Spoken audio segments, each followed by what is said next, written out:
I want to master every game from my childhood using RetroAchievements, a site that adds achievements to retro games, and today's game is...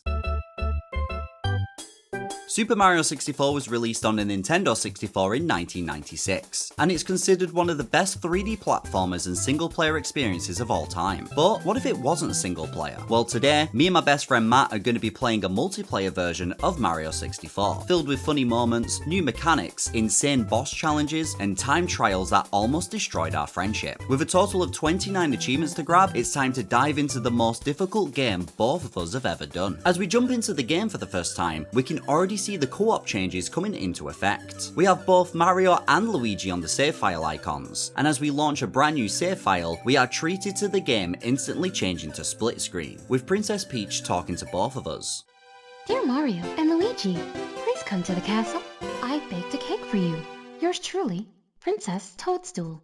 Peach. As the game intro starts, I will say, co-op looks great on this game. I know this has always been a single player game, but with how smooth this was running, me and Matt were very surprised. Speaking of, I will be playing as Mario, and Matt is Luigi, and this wasn't done online. This is straight up couch co-op, baby. So anytime one of us messes up, or if we hit each other because friendly fire is on in this game, we can look directly at the other to judge whether the friendship is worth keeping alive. For now, let's enter the castle. We go to speak to Toad, and here is the first change to this game. Anything like talking to NPCs in the game gets automatically done. We just have to activate it and the game handles the rest. So for any future stars that are given to us by Toads throughout the castle, they will pop once we reach them. Talking of stars, one achievement in this playthrough is to collect all 120 stars together. So that will be our main focus while grabbing all the other achievements. Let's jump into our first level, Bob-omb Battlefield. For anyone who has never played or seen this game before, the paintings on the walls of the castle are the levels. We have a task for the current star, and once that's done, we can then re-enter the painting to do the next challenge. We need to collect stars to open up different doors and parts of the castle to progress through the game. It's crazy to me that we can just now run around the level together, defeating enemies, collecting coins, getting our asses kicked, which happens a lot while we search for our first star. Heading up the mountain brings us to our first star, boss fight, and achievement. This is King Bob-omb, and we have to defeat him by grabbing his ass and throwing him on the ground. But for the achievement here, we need to defeat him without taking any damage, getting picked up by him, and throw him without the same player throwing him twice in a row. This is the first time me and Matt have to work together, so we had one of us distract him so the other could run around and grab him, and then we swapped around. Doing this 3 times popped the achievement Mario Bros vs King Bob-omb, which released the first power star. But before we pick it up, there is actually another achievement we can pop right now. Matt makes his way down to the bottom of the mountain, where we originally released the chain chomp at the start of the level. Picking up both stars at the same time got us the achievement twice as fast, for collecting 2 power stars at the same time. Nice. Already off to a great start with some amazing teamwork.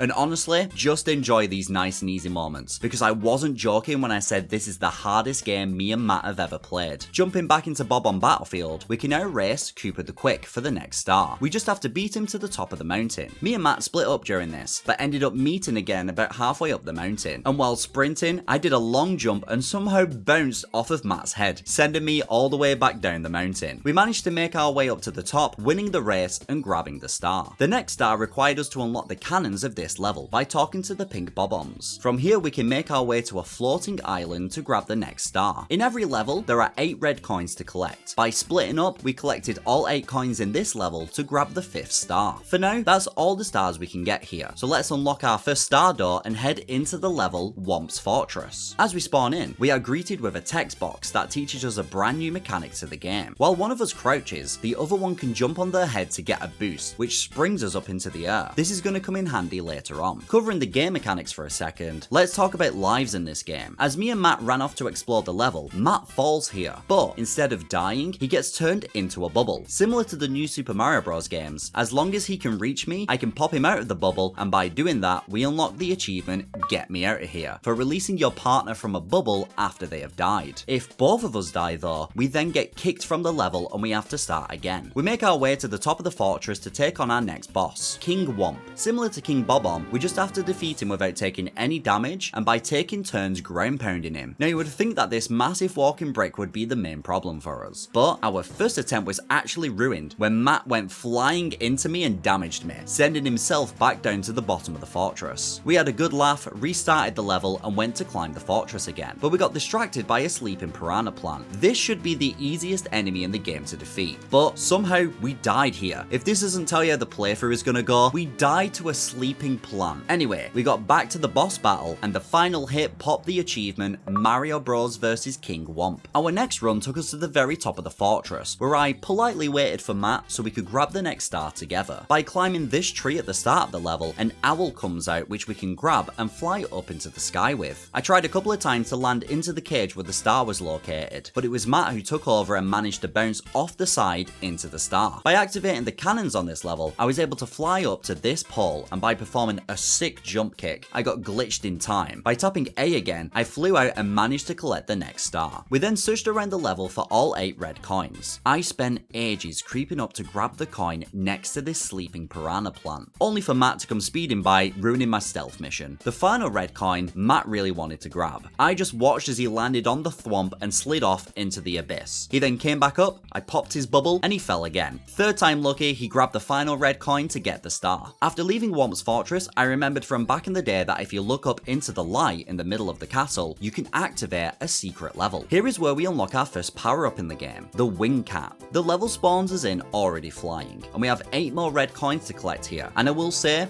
we suck at flying. We kept dying over and over again. The wing cap can also run out after some time, although one good thing did come out of this. While both of us were on the ground, I ground pounded Matt for fun and ended up stealing his power up cap. To pop the achievement, I can handle that better. After some flying practice and a lot more deaths, we grabbed the 8 red coins for the star. The next star door took us through a Princess Peach window to a slide level. These levels were my absolute favourite as a kid, so being able to do them now with a friend is even better. We got down to the bottom of the slide to pop the star, but then this happened.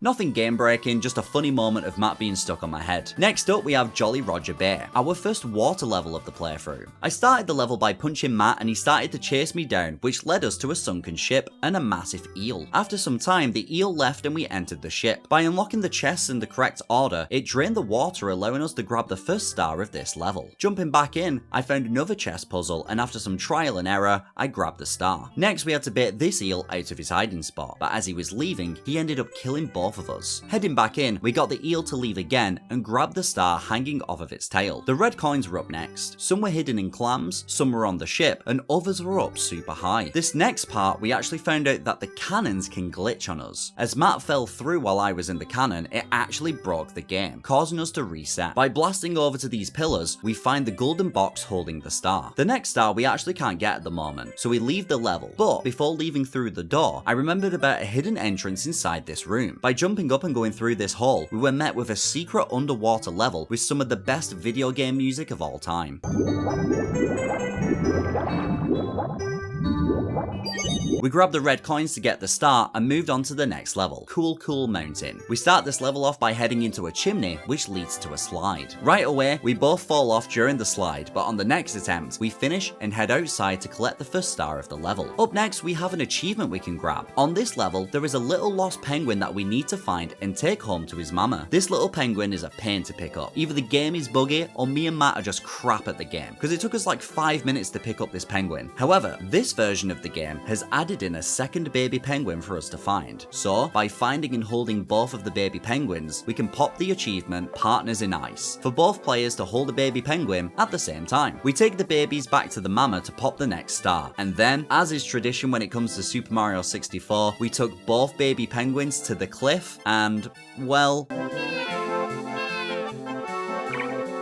We grabbed the star and dived back in. It's time for the slide race again, but this time it's against a giant penguin. But I managed to find a shortcut and we grabbed the star with ease. While grabbing the 8 red coins, Matt got stuck in a wall, but it worked out for us as he spotted an area that we haven't been to before, which also had a star. We grabbed the star for the 8 red coins and took on the challenge Snowman's Lost His Head, where we had to take this snowman head to his body down below. This one threw us off at first, as the head follows exactly where you are standing, but it can also change which player it follows. After After a lot of mess ups, we finally stood in the right place to lead it to the body to grab the star. Next, we had to learn a new mechanic. Not a co-op mechanic, just an actual Mario 64 one. The wall kick. By using the cannons on the level, we found our way to the area Matt had found before when he was glitched. Here, we spent ages trying to get the wall kick to work. And I think we were taking the name wall kick a bit too literally, as we kept trying to jump up at the wall and kick, thinking it would bounce us back off. But all we had to do was jump towards the wall and jump back off it. The star was located on a higher part, and we tried everything to figure out how to get up there. We even tried using the new jump mechanic, but it didn't send us up high enough. And then after about 10 minutes of trying, Matt pulled off a sick triple jump into a wall kick and made it up there. Finishing up all of the stars for now, we open up a big boss door that takes us to our first Bowser level. Before the fight with Bowser, we have a small course to finish, which also has 8 red coins to grab. I promise you guys we do get better at this game. I know this clip here is not a lot of hope, but trust me, at some point we start to understand how to play this game. After searching high and low for these 8 red coins, some of which were super tricky, we popped the star and jumped into our first fight against Bowser. Again, I just need to say that we do indeed get better at this game, but seriously, I've watched so many speedruns of this game over the years. How the balls do people get this throw right? No matter what we tried, we could not get Bowser to hit the bombs for the life of us. After too many attempts, we finally got lucky and threw him into one of the bombs to unlock the key to unlock the next part of the castle. Before heading there, we realised that we've not been down this corridor yet, which led to the outside with lots of boos. Taking out this boo here put us into the level Big Boo's Haunt, and honestly, screw this level. This is the first level where we actually started to struggle, and it included our first boss battle that became an absolute pain. For the first star, it took us a while and a few deaths to figure out that we had to defeat all of the boos scattered around the house. This one boo took a while, as he hides away if you don't take him out fast enough. Once all the boos had been defeated, it spawned a big boo in the lobby, and after some hits, we got the star, and also a staircase appeared to help us up to the second level. On our next visit to the level, we explored upstairs, and Matt found 3 books, and after hitting them all, he was greeted with a secret door leading to a star. Next, we head to the very bottom layer of this level, to a merry-go-round, and by defeating the boos down here, another big boo spawns. After some kicking and jumping, the next star is ours. The red coins were actually quite easy to find after spending so much time exploring this level. We found the final one under this haunted piano, which scared the balls out of us. Alright, let's talk about the first achievement in this set that gave us a whole lot of trouble, and that's Mario Bros versus Big Boos. For this achievement, we needed to defeat 2 big boos within 1 minute without taking any damage throughout the entire course. This is a time trial and a hitless boss tied up into one achievement. Screw this one. First, let's cover where the big boos are. One is in the merry-go-round, so we had to head down there without getting hit, and then we had to take out all the small boos and the big boo without taking any damage. The second big boo to take out is on the very top of the house, and how do we get up there? By performing the most annoying wall kick of all time. I think most of our time spent on this achievement came from learning the wall kick, where best to perform it, trying to perform it quickly enough to get up top, and then have enough time to take out the big boo. We had to avoid the haunted books flying at us once in a while, all this while taking fall damage from failed wall kicks. We decided to split up to make this achievement even possible. Matt took downstairs with the big boo on the merry-go-round, leaving me to learn the wall kick in order to make it up top. Matt could avoid fall damage by landing into the water down below. By going into the house first, he can find his way straight to the merry-go-round. But that thing's a headache on its own, constantly spinning around while trying to defeat one of the most annoying enemies in the game. You see, boos can only be defeated when they are not being looked at. At first, the strat was to sprint and dive at them while they were looking away, but over time, the better strat was to look away, crouch, and then jump and ground pound while still looking away. This led to some runs without taking any damage at all, so now it's just down to the speed. My route had me heading upstairs into this room and then finding the best place to wall kick. I'm absolutely kicking myself watching this back, as later on I found a much easier way to get up each time, but for now I was trying to jump off the corner of this wall. I want to show off the whole run where we finally managed to do this achievement, because it took 41 whole minutes to do altogether. Between getting frustrated at each other because one of us kept messing up, trying to enter back into the level from the outside but we kept bumping into the boo that had the level inside him, needing to restart the level, so both of us go to press the pause button, but because both of us have pressed the pause button, it unpauses and repauses the game, so then we get even more mad at each other, and just learning our routes and strats perfectly had us raging by the end of this. It took all that time, but finally seeing this achievement pop was such a good moment for us. We really put our teamwork to the test here, and you know what? This is just a small taste of what's to come for some of these challenges. One thing that made this harder, we didn't have a timer visible until some achievements much later on, so we were basically basically guessing if we got it or not until it finally popped up. But wanna know the worst thing about this? All that time it took to do the achievement and pop the star, it then took us an extra 10 minutes to actually grab the star, as it got placed on the roof of the house, and we just kept sliding and falling off when trying to reach it. So finally seeing the end of this star made us both very happy. We can finally move on from Big Boo's haunt for now, and use the key which we grabbed from defeating Bowser to enter into a new part of the castle. I wonder what awaits us here. New levels, harder challenges, crazy achievements. That's a rabbit. Yeah, right now you're watching two grown-ass men failing to capture a rabbit for about 10 whole minutes. I don't know what's wrong with us, but for some reason this rabbit took as long as grabbing the last star. Finally, after running around and bumping into each other, we grabbed the star from the rabbit and dived into our next level, Shifting Sandlands. Since playing this game, there are about 4 levels that give me nightmares, and this is one of them. For the first star of the level, we just had to grab it from this bird that was holding it in its talons. A jump kick while being on top of a pillar got us the star. For the next star, we just had to get up to the top of the pyramid, and this one is easier said than done. The pyramid has slopes, meaning if we slightly touch them, we fall to our death straight into the quicksand. Here, I just needed to perform one jump and I would be able to grab the star, but I failed. Luckily, Matt grabbed a wing cap and just Skyrim jumped his way up to grab it. Heading to the pyramid, we can actually go inside, and this is where the next star was located. We got crushed, fell into sand, hit by Goombas, and fell into the sand some more before we finally managed to reach the top to grab the star. Alright, stand tall on the 4 pillars. We hated this star, so let's talk about it. This is where Shifting Sandlands proves how much of a bitch it can be. From the tornadoes that just take you away, drowning in the quicksand, getting crushed by these things, and just trying to get on top of each pillar to activate the top of the pyramid was so annoying. In total, it took us about 12 minutes just to get into the top of the pyramid. But don't worry, we are not finished there. As to get this star, we also have to do our next hitless boss achievement. This achievement, Mario Bros vs iRock, wants us to defeat iRock without taking any damage, and each player must fight on one half of the arena without leaving that side. So, after an awkward elevator ride, we jump through an entrance and slide into the boss fight. If me or Matt cross over where the center of this arena is, the achievement will not pop. iRock is a very frustrating boss. He slides around and tries to push you off the edge of the arena. You can only attack one hand once the eye is fully open, and the amount of times it just didn't work was crazy. We would punch, jump kick, and even dive at him, and sometimes he would just be like, nope, see ya. We even tried to cheese it when Matt died. He managed to get to the center while in his bubble, and I popped him out and the achievement stayed. But right away, I got stomped on, making us fail the achievement again. The only good thing about this was once we entered the top of the pyramid, anytime we re-entered the level, it would put us right on the elevator. So at least we didn't have to keep opening up the top of the pyramid again. We were at this boss fight for a total of 31 minutes before we finally had the best run. After a few punches, iRock had finally been defeated. The achievement popped and we finally grabbed the star. We jumped back in to grab all of the 8 red coins, most of which we needed to use the wing cap for, and we got the star. The next star we actually cheesed. It's supposed to be a puzzle where we land on different platforms which are pretty hard to reach, but I ended up dying, and while in my bubble form, I just decided to touch the next platform for fun, and it unlocked the star for us. We take those. Leaving Shifting Sandlands for now, we can grab our next achievement. In this part of the castle, we can drain the water by ground pounding these 2 pillars. However, if we do this at the same time, we can grab the achievement Simultaneous Ground Pound, and this is the only missable achievement in the entire set, so I was very happy that it popped for us. Now that the water is drained, we can unlock our next power up. By jumping into the hole, it takes us to the Vanish Cap switch course. By running through the course and performing some absolute gamer movements, we can hit the big blue button at the end to unlock all Vanish Caps in all levels to now be used. But we aren't done just yet with this secret level, because we have to grab all 8 red coins. By taking our time sliding at the very start, we can grab the first few red coins. The others we find towards the end on the moving blocks. Grabbing the final red coin gets us the star. Up next is Lethal Lava Land. Remember when I said there were 4 levels that gave us nightmares? Well, this is the king of ruining friendships. And you know what noise I'm now sick of hearing?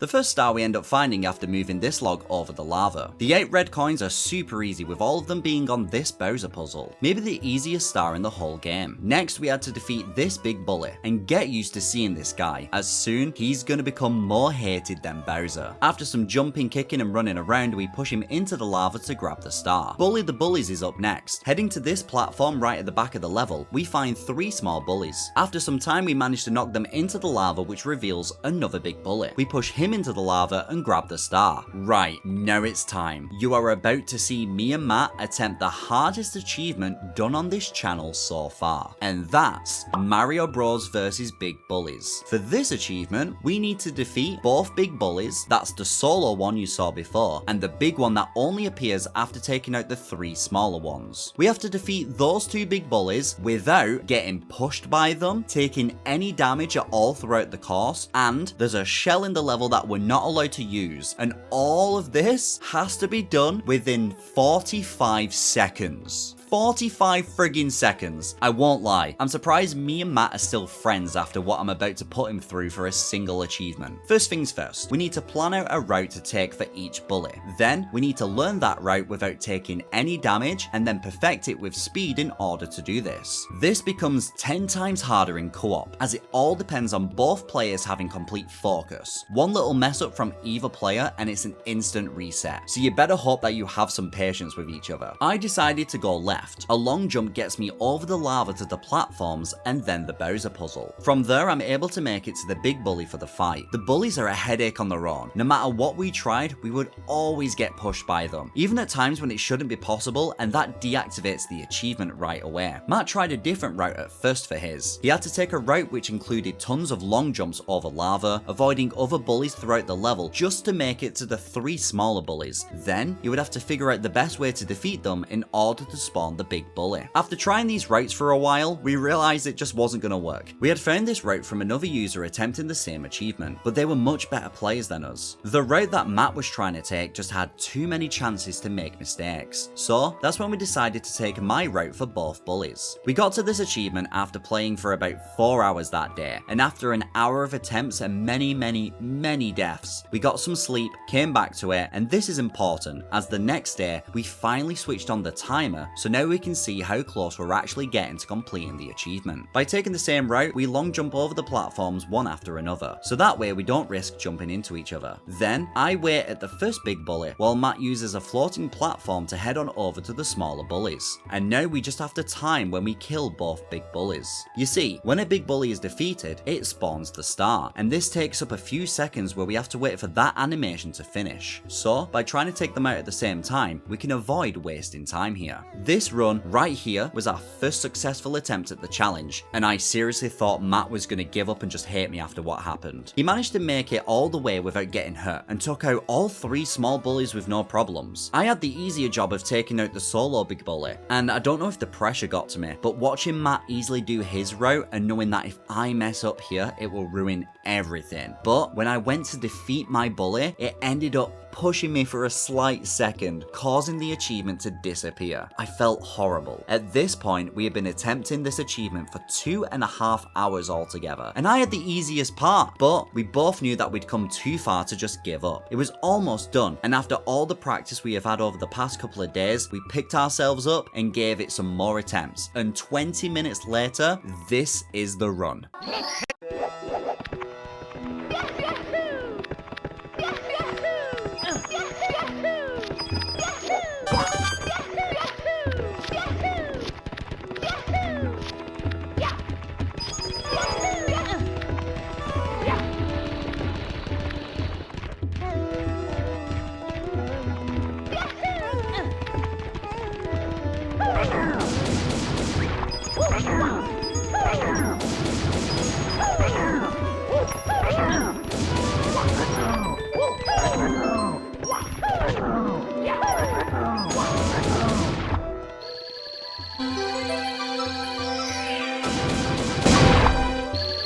The achievement had finally popped after 2 hours and 50 minutes worth of attempts. We both let out a scream so loud in the house and walked away for about 10 minutes to just take in the moment. Up to now, if you guys have enjoyed the video, please consider hitting subscribe. This achievement took so much energy out of us. After a small break, it's time to dive back in. Feeling good after such a hard challenge, we headed back to Bob-omb Battlefield. We picked up an extra star which we can now grab thanks to the wing cap. But the main reason for us coming back was to try a new kind of achievement for this playthrough, a time trial. You see, up to now we have been leaving levels with 1 star left to grab, and that's the 100 coin star. By collecting 100 coins in each level, it will pop a brand new star for us to grab, and this achievement set challenges us to grab these stars in a certain amount of time. So let me introduce you all to the time trial tier list. These time trials range from difficulties of easy all the way up to friendship killer. Let's attempt the first one with Bob-omb Battlefield, where we needed to collect 100 coins within 2 minutes or less. In order to learn the best routes, we found videos of world record attempts and decided how best to split up in order to do this within the time limit. There are 3 different coins in the game. Gold coins are worth 1, red coins are worth 2, and blue coins are worth 5. By finding red and blue coin locations, we can minimize the time by a lot, but they are still really difficult, and the worst part about Bob-omb Battlefields was the flying section. By taking a cannon and a wing cap, we can try to grab all of these coins in the sky, but after being shot out and grabbing what we can, we would have to turn back around with the awkward controls and camera and hope that we can hit some more coins on the way back down to the floating island. One important thing I have to mention with these time trials, it also includes the time it takes to pick up the star at the end of the run. Otherwise, the achievement will not pop. If the star isn't included within the time limit, we fail. One of our runs ended up with 99 coins grabbed just before we hit 2 minutes. Here is the run where we finally got the achievement, and getting to this point took us an hour and 14 minutes worth of practicing the level. We would grab the coins from the bricks and under the bridge. Matt would defeat as many bombs as he could while I steal the shell from the Cooper. By taking out the Cooper, we get a blue coin, and some regular coins for taking out the Goombas. I then take the shell up the mountain while grabbing some red coins, and Matt grabs the rest of the red coins and regular coins on the ground. Once I had all the lines of coins from up the mountain, I would cannon over to the floating island to grab as many coins as possible in the sky. We got to 94 coins, and Matt still had a circle of coins to grab in order to pop the star and the achievement Coin Rush in Bob-omb Battlefield. Bob-omb Battlefield goes into the annoying section of the tier list. With it being our first time trial and having to learn routes and perfecting our movements for the first time, as well as the frustrating flying section, we think it belongs right here. And what's scary is that there are 14 other time trials to do throughout the playthrough. After 2 awful achievements back to back, we decided to go and collect some more stars for now. Using the new power caps, we wrapped up some stars that we missed out on from before. In Big Boo's Whomp, by grabbing the Vanish cap and doing the wall kick, we can now enter into this Boo picture to grab the star. In Whomp's Fortress, we can blast into this wall to reveal a star. I enjoyed getting this star, as back in the day I would watch a lot of Mario speedruns, but I never understood the term cannonless, where they would use a strat to get the star without blasting the wall, so it was cool to finally understand that. Back into Lethal Lava Land, we can now head into the volcano in the center of the level. By making our way up, we find the next star, and we can see another star in the background. To get that star, we have to take a very slow platform all the way up inside of the volcano, and the amount of times we accidentally fell here was embarrassing, but we finally managed to grab it. By finding a new star door, it takes us to our next level, Hazy Maze Cave. But before jumping into the level, we grab an extra star from our good friend Toad. By making our way through Hazy Maze Cave, we come to a dinosaur swimming in the water. This is Dory, and by standing on its back, we can direct it where to go by looking in that direction. If we ground pound its back, it will lower its head, and here we had a problem. There is a star in the center that we need to reach, but for some reason, Dory would not put its head back up. So after some messing around, we took it as close to the center as possible, and Matt somehow managed to jump up and grab the star. Next was the 8 red coins. We had 2 platforms to use, one that moved on its own, and one that had to be controlled using the arrows. The most frustrating part of this was a random bat that kept knocking us all the way back down, but in the end we managed to grab the star. Heading back to Dory's area, I ground pounded into the water to hit this switch, which takes us to an area with a star. I'm pretty sure this isn't how you're supposed to do it, because on our next visit, we get Dory to take us over to this door, which reveals the next power-up, the metal cap. Using the metal cap, we can now walk underwater, and we also get another star for collecting the 8 red coins in this course. Jumping back in, we have to enter into this toxic maze. With the metal cap now unlocked, we can breathe in the maze and explore the area. By jumping up here, it takes us to the next star. By going through the maze again and finding another exit, we can climb on over to grab the other star. The final star in this level for now, we accidentally found when I ended up dying and flying around as a bubble. It was above where the flying rocks were coming from. After dying a few times to the rocks, we found a part where we can wall kick up and grab the star. Now that we had the metal cap unlocked, we can head back to Jolly Roger Bay to get this star by walking through the jet stream. We find another big star door and head inside through a portal that leads to the level Dire Docks. While exploring the level, we grab our next achievement. Right next to each other are two different power-ups, the metal cap and the Vanish cap. By activating them both at the same time, we pop the achievement Power-Up Combo for having two different power-up caps on both players at the same time.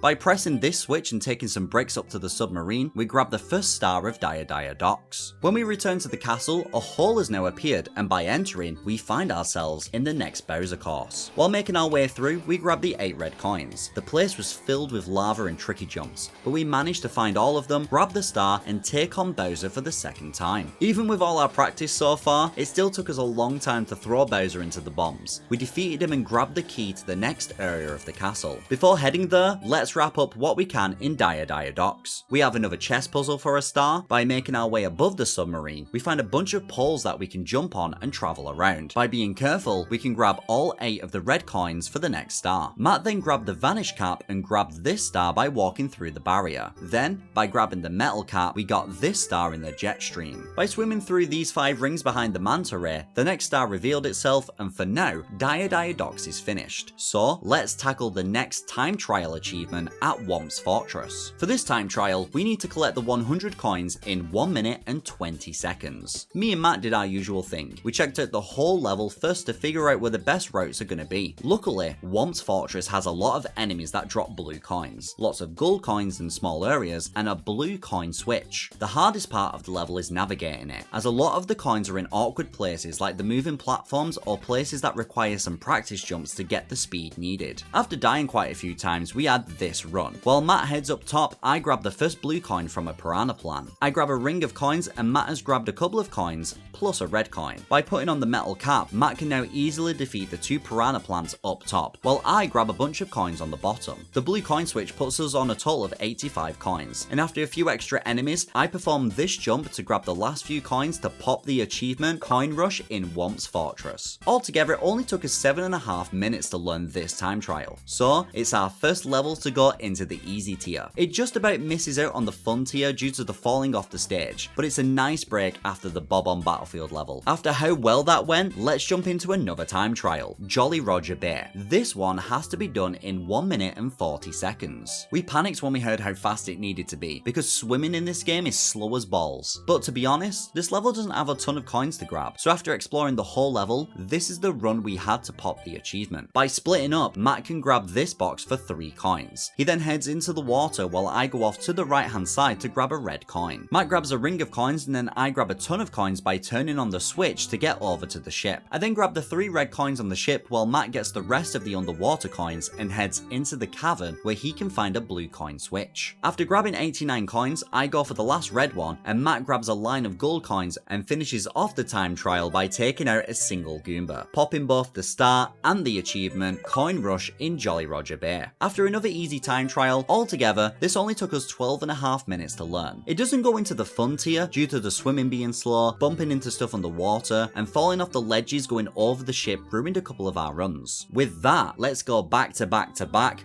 with Cool Mountain. Another fast time needed here. This one needs to be done in 1 minute and 20 seconds. Once you get used to it, Cool Mountain might be the most fun level in the entire game. Most of this time trial came down to learning the slide. Only problem is by taking the slide first, you lose time with the star animation. So here's what we did. One of us would grab as many coins as we can in the first part of the level, while the other one waits at the chimney. That way we can start the slide as soon as enough coins have been collected by the other player. The slide has so many coins that this is the fastest way to go. The only problem is the slide itself. We had this run, where at the end, Matt had slid off and I was racing against the penguin with 90 coins in hand. All I had to do was grab the final line of coins and it would have been done, but I messed up trying to go around the penguin and killed the run. Here is the final run that got us the achievement. At the start, I grabbed the red coin in the tree and waited at the chimney, while Matt takes out the spindrift and gets some of the coins before sliding down the mountain. By the time he's at the bottom, we have a total of 32 coins, and I ground pounded into the chimney to start the slide. From here, the rest is pretty easy. As long as we take our time and don't fall off, we can grab so many coins. Matt falls off trying to avoid the penguin, but this time I managed to keep my cool and grab the star with 7 seconds left, popping the achievement Coin Rush in Cool Mountain. Like I said, this is the most fun level in the entire game, so it earns its place in the fun tier. Up next we have the time trial in Big Boo's Haunt. Remember, me and Matt have already spent so much time learning this level because of the hitless boss achievement from earlier on in the playthrough. So all we had to do is perfect the speed needed, as most of the coins come from taking out the boos. After about 12.5 minutes of practicing, here is the final run. Matt runs around the outside of the house to take out enemies, he grabs boxes, and gets to collect extra coins. Inside the house, I managed to pull off the wall jump first time to get up top and activate a blue switch box and take out a boo. I take out some of the haunted books for some blue coins, and Matt grabs a ton of gold coins from the golden boxes. All that's left is to collect the red coins, defeat the boos and the eyeballs, and after one final boo,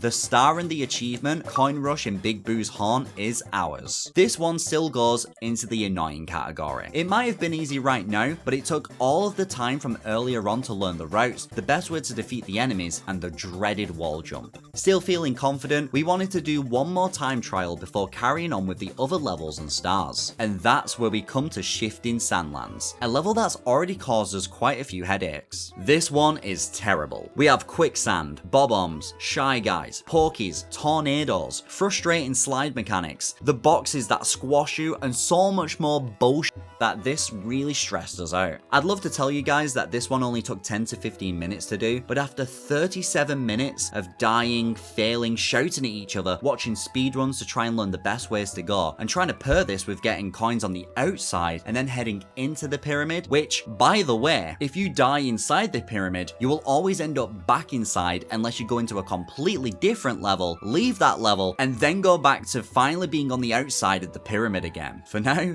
we decided to take a break from the time trials. We got some sleep and returned to the regular playthrough. So, our next level is Wet Dry World. The only thing I remembered about this level as a kid was that a star is locked in this area. But after wall jumping up, I realized that we needed to send the platforms down first. While I was checking that out, Matt just kept on moving through the level and found the first star hidden in this box. I sent one of the platforms down for Matt, but the timing at the top was way too fast and he fell back down. He got the star on his next attempt. By using these colourful diamonds, we can lower in height and the water of the whole level. By making the water rise all the way to the top, we can make our way across these arrow lifts. But just before getting to the star, we kept falling off, getting shocked, and set on fire. We eventually grabbed the star. For the next star, we needed to find 5 secrets around the level. There was this block that needed to be pushed, another block being pushed, a box that released a bunch of coins, a box above the star from before, and a box on this tower which when opened, popped the star for us to collect. Unlocking the cannons on this level allows us to explore a brand new area that looks like a small town. After draining the water here, we found all of the 8 red coins that were located in this one area for the star. Going back to this area, Matt used a Vanish cap in order to grab the next star. Before heading into our next level, this toad gave us another star. And now it's time for our least favourite level of the whole game, Tiny Huge Island. This might be the most flaccid level of all time. Yeah, it's cute that going in and out of the pipes makes you either tiny or huge, but it just ended up being frustrating for both of us. For the first star, we made our way to the top of the mountain. We then spent a solid 20 minutes trying to figure out the next star, and we took this time to explore the level. I'm sorry to any die-hard Tiny Huge Island fans out there, but this level gives me massive unfinished vibes. After a bit while being huge, we ground pounded the top of the mountain to drain the water. Then, by coming back tiny, we can enter the small hole, which brings us to our final hitless boss achievement. For this one, we just need to defeat Wiggler without taking damage and without the same player hitting twice in a row. This hitless boss took us 30 seconds.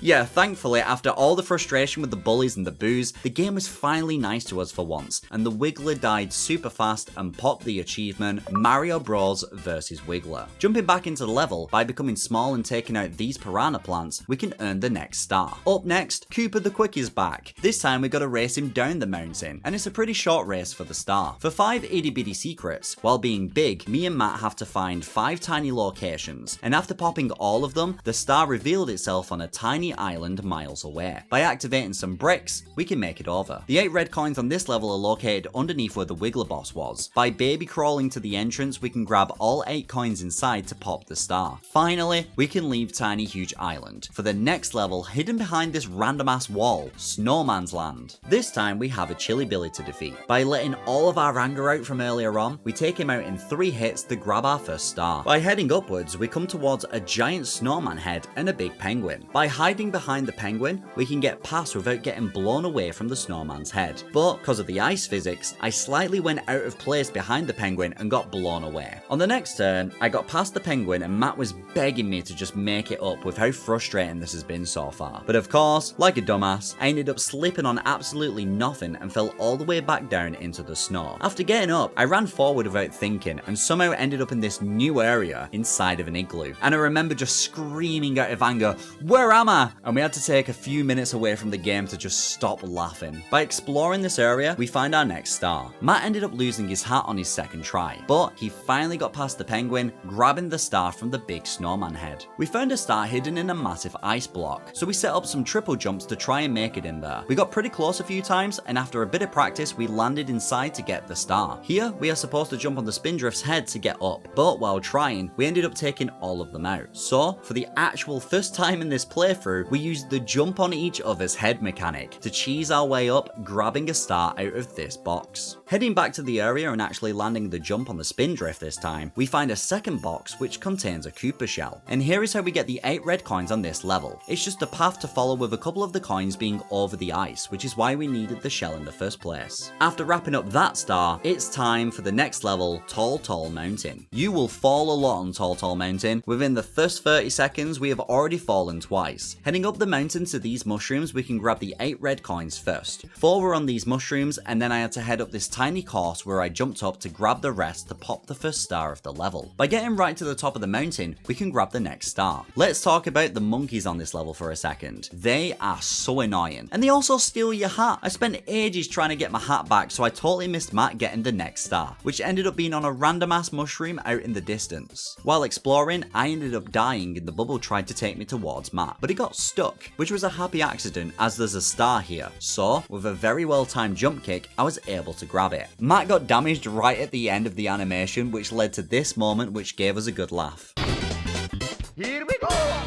If you thought chasing the rabbit down was bad, you ain't seen anything yet. You see, I missed my hat, so I wanted it back from the monkey. And here is probably the worst Mario 64 gameplay you will ever witness. And I've even sped it up for you to watch. No matter what me and Matt tried, we just couldn't get the hats back. Turns out, we are the real monkeys. Moving up the mountain, we can see a cage with a star inside, and there's also a star in the waterfall. By grabbing another monkey at the top of the mountain, he should get us to follow him to open up the cage. But no matter what we tried, he wouldn't move. Matt tried to get him to work for 5 minutes before I got bored of waiting and just went for the waterfall star. We then made our way back up to try and solve the problem. I grabbed the monkey, but it still seemed broken. Finally, it started the follow animation and we watched as the monkey jumped on the cage and oh no, well, at least we can get the star. Rest in peace, monkey. After grabbing another star from our good friend Toad, we can head into probably the most frustrating level of this entire playthrough. Tick-Tock Clock was not made for 2 players. This level gave us some headaches, especially when we get to the time trial later on. For now, let's grab some stars. Well, we could if we didn't keep falling all the time. Turns out, depending on when you go into the clock at the start of the level, it either slows or fully stops time, making it a little bit easier to navigate the level. But that doesn't mean it's not a bitch. This feels like a proper platformer level. Whereas every other level has had aspects of platforming, I feel like Tick-Tock Clock is the final boss. Our first star was found by getting the 8 red coins towards the start of the level. By stopping time, we were able to get up on these platforms to grab the star. I thought that we had improved at the game by now, but watching how slowly we get up these boxes is embarrassing. By finally making it up, we find another star. I ended up finding a very slow moving platform, and waiting on it paid off as it led to a star. Matt found another platform to grab this star that was hidden away. I feel like one of us is always dead on this level while getting the stars. Here, Matt avoided some obstacles to grab the next one. By moving up these platforms, platforms, the final star for now is inside this cage. The final level is Rainbow Ride. We still have 20 stars to go, with a bunch of super hard time trials to do for some achievements. And this level is going to be one of them. Riding on the carpet of Rainbow Ride takes forever, and if you stay off the carpet for too long, it will start to disappear. We failed a lot on this level. We found an area off to the side where we had to grab all 8 red coins. These red coins are actually a pain to grab, with tricky jumps and platforming needed in order to grab the star. After falling some more, we somehow managed to survive the carpet ride all the way up to a flying ship to grab the next star. We found a different obstacle course that led to 2 different stars. The first one was up high, and the second one required the use of a switch and some fast movement to get up and collect the star. By taking the carpet ride again, we can take another route into a big house, and right at the top is the next star. The final star for now required us to use the cannon on the ship to fly over to this small piece of land through a circular rainbow. By avoiding the enemy, I open up the box to grab it. Before taking on the final Bowser course, we find another secret level. Here, we have to use the wing caps to reach the 8 red coins scattered around. By using the cannons, we can get up to higher levels, and of course, after dying quite a few times, we finally grab them all to collect the star. Alright, now it's time for the final boss. Not Bowser. No, turns out the friggin' rabbit has a second star that you can get if you catch him again. It didn't take as long this time, but man, why is this the hardest thing in the game to do? Alright, now it's time for the final Bowser level, before we take on the rest of the time trials. We run up the longest staircase ever made to head into the course. The 8 red coins were fairly easy to find, except the final one. We searched for a solid 20 minutes before accidentally finding it underneath the stairs. We grabbed the star and got into the final Bowser fight of the playthrough. At this point, I feel like it's RNG if we throw Bowser the right way. It's so weird because it feels like there's some sort of delay when throwing him, and our brains just couldn't get the timing right for this. We spent ages trying to get him into the bombs, but finally we had defeated Bowser, and the achievement, The Adventure of the Mario Bros, popped. We now have 11 more stars to grab, but let's enjoy the final cutscene before heading back in. We end at the front of the castle and Princess Peach appears in the sky. We thought this was going to be super awkward because we knew someone was going to get a kiss for all the hard work, but who is it going to be? And it's all thanks to you. Thank you both. We have to do something special for you.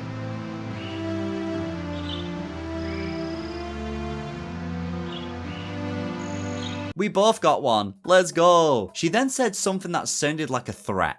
Listen, everybody. Let's bake a delicious cake. For both of you.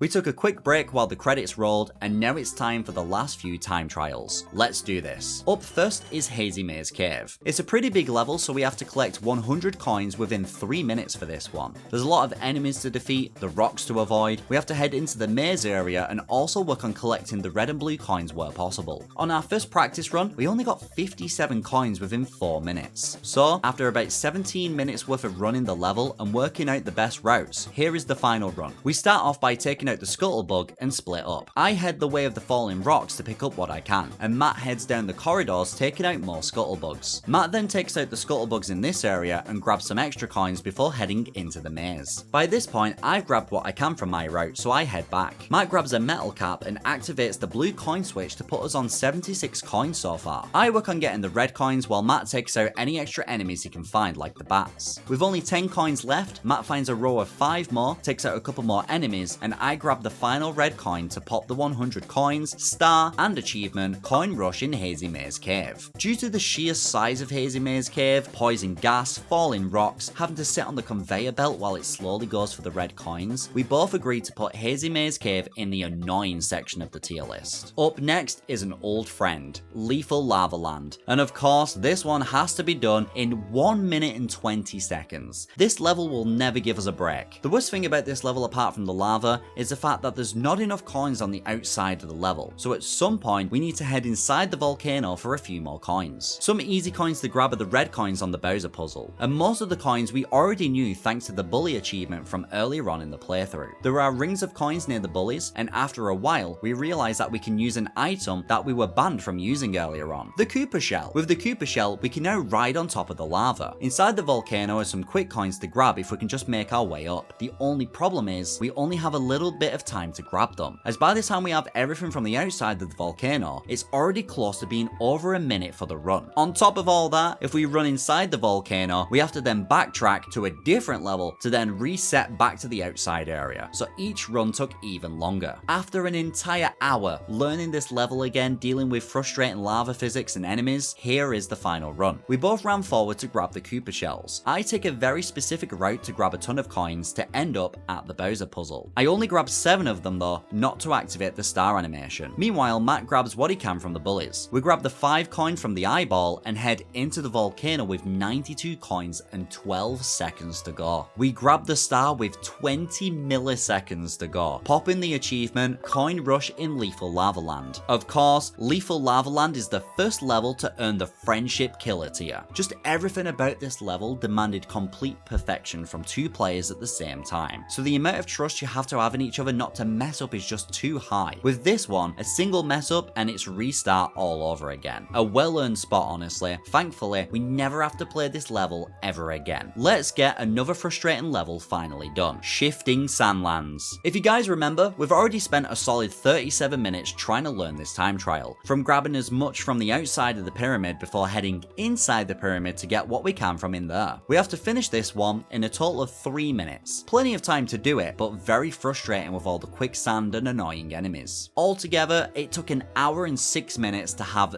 this insane run. Matt grabs the bouncing box at the start which contains a bunch of coins, and I have to perform a jump to get up on this area to get a Koopa shell. Matt spends his time taking out as many enemies as possible, while I take the Koopa shell and 360 all the pokies around the level, getting a blue coin for each one. I'm also able to grab lines of coins while on the shell. Matt then grabs the wing cap in order to open up the top of the pyramid with both of us hitting the pillars. Entering into the pyramid, I perform a long jump to end up on the very top of it, and Matt actually dies here, but it works out for the best, as he can get back up to me in order to grab more coins. Going to the very bottom, we have a blue coin switch to grab 15 more coins. With just 2 coins left to go and plenty of time, we take out some Goombas to grab the achievement Coin Rush in Shifting Sandlands. It becomes our second Friendship Killer tier. This one just became very frustrating because we have to keep taking breaks so we wouldn't end up getting too annoyed with it, and I really felt like we were on edge this entire time trial. Up next is Dire Docks. We get 3 whole minutes here, which is just down to how slow the swimming can be. Apart from the swimming, this level is very spread out. There isn't many enemies, but the main part of the challenge came at the end of the run. We start out by diving into the water and splitting up. I grab a line of coins while Matt heads towards the circle of coins. He grabs as many as he can before he leaves the rest for me to get, while he heads into the cave. The best thing about this level is that it will teleport your partner as you enter into the next section. So, once I have all the coins I need, Matt takes us both into the next area. Here, I have to grab a very annoying line of coins due to it being near an area that can suck me in if I'm not careful. Matt grabs a shell to get up out of the water faster to grab some coins up top, and then he activates a switch which brings out the bricks leading up to the red coins. This is the most challenging part of the time trial, as if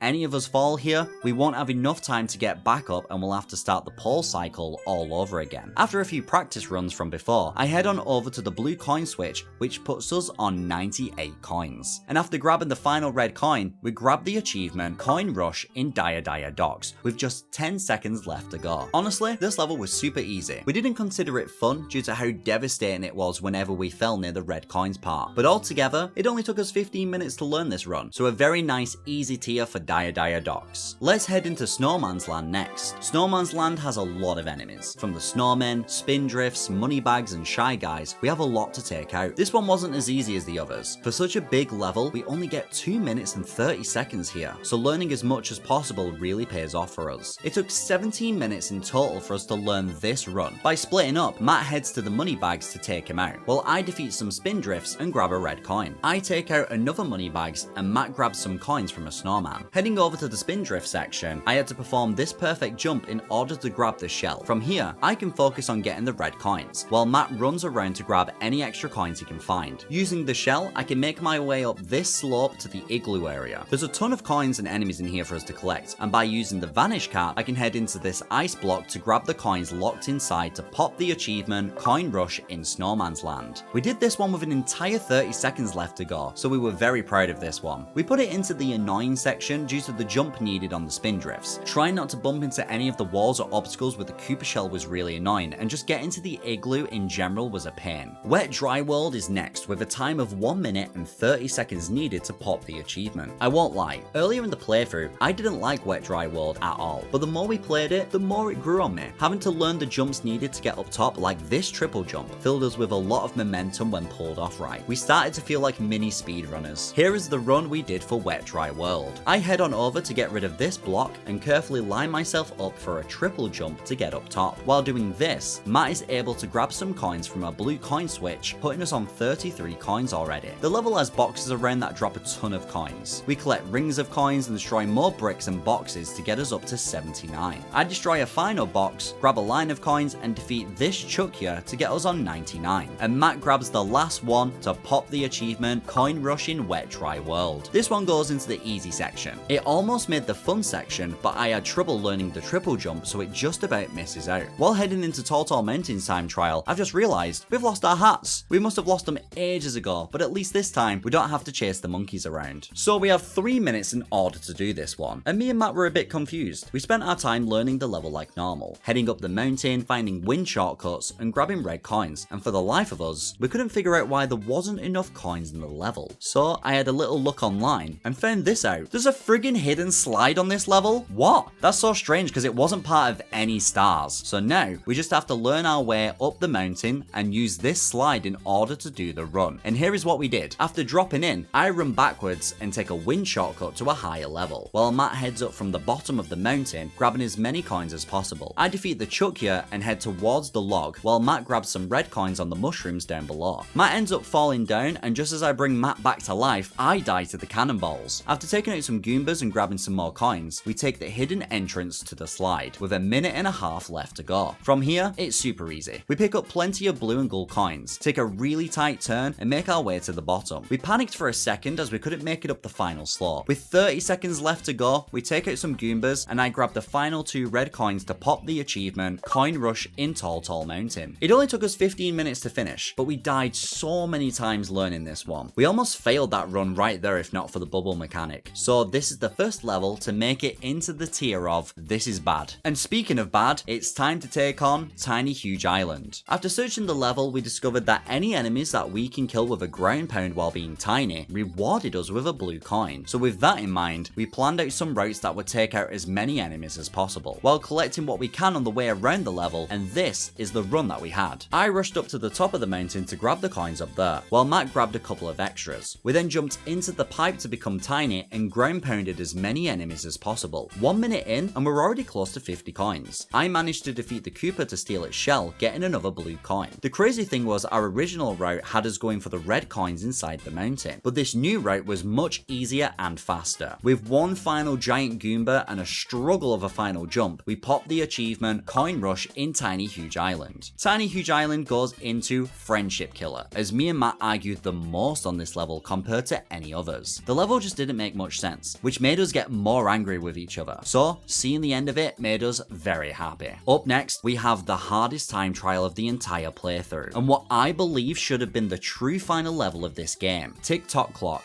There is no easy way to do this time trial. We have 1 minute and 40 seconds to scale this tiny ass level with crazy platforming skills needed. Just to start the level each time, I had to learn a backwards jump to get into the level, which would help with stopping time, making the time trial even possible. This level actually improved our skill in this game, and you will see that with the final run. For now, let's cover the most annoying parts of this level. We have the 8 red coins. Not difficult, but just annoying to perfect. Very specific jumps needed to make it all the way up. Random coins in stupid locations that require backflips just to reach. We ended up watching a speed run of this level, and right at the top, they pulled off a wall jump in order to get into a cage. And then they pulled off another wall jump to get up even higher. And for the life of me, I could not pull this off. It was only after what felt like 700 runs, I decided to just run around the cage, as it was pretty much the same time saved doing this. This time trial altogether took us 2 hours and 12 minutes to master. We learnt new skills, techniques that we've not used up until now, and paired that with insane speed that wasn't needed for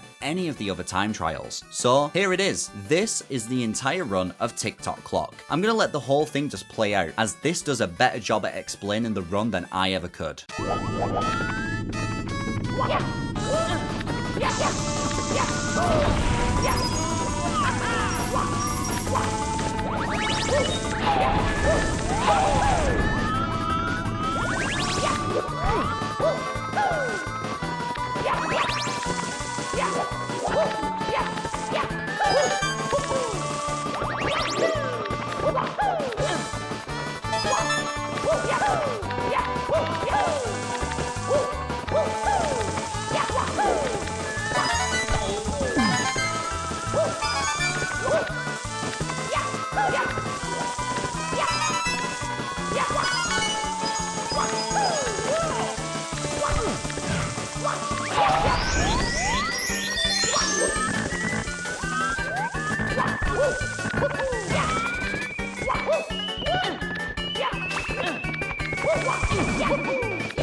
There it is, Coin Rush in Tick-Tock Clock. I've never been more proud of us that we actually managed to push through and do this achievement. Watching it back, there's still a lot of mistakes in this run, but after just a couple of hours, it's pretty crazy to see how much better our movement has gotten. You know exactly where this one is going, friendship killer. Unless you have full trust in each other, the patience needed for this one is just so high. Me and Matt were ready to just give up video games altogether, but luckily, we have just one last time trial left to go. Rainbow Ride. This game is cruel. You would think that after everything we've been through so far, the final level would give us a break. But no, this one was a headache as well. The first annoying bit is where the blue coin switch is located. Over by the red coins, if we activate the switch, we have to wall jump all the way up to grab the coins. Normally, this would be fine, but for some reason, this switch deactivates faster than any other switch in the entire game. It started to get to a point where I didn't think it was possible to get up there in time. Then, we had Matt's route. He decided to take the carpet up to the very top to grab all the coins up there. It's a very long and boring route, which throws some extra bullshit at you as you attempt to make it all the way up without falling. The final thing we had trouble with was this one absolute dickhead of a shy guy. We had two runs where this achievement should have popped, and they both got ruined due to this shy guy being in the wrong place at the wrong time. After an hour and 15 minutes of learning this level, here is the final time trial of the playthrough. Right away, I run backwards and perform a long jump to make it over to the red coin section, while defeating Lakitu at the same time. Matt follows not too long after, as the second carpet ride is much faster to get to. I somehow managed to grab all of the blue coins just in time from the wall jumping, and grab as many red coins as possible. Matt carries on riding the carpet all the way up. He then takes the left route while I grab the final red coin needed for now. By performing another long jump, I can now head on over to the obstacle course, and do my absolute best to avoid the bitch of a shy guy. Again, he almost ruins the run, but I managed to land back on the ground. Taking the course, I ended up grabbing a bunch more coins, and Matt is now on the ship at the very top, and by taking out a Bob-omb, we pop the achievement Coin Rush in Rainbow Ride. The final time trial gets placed in the This Is Bad section, between the waiting for the carpet ride, horrible blue coin switch, and the now dead shy guy. It just about manages to stay out of the friendship killer section. Alright, we're done, right? Wait, why do we only have 119 stars?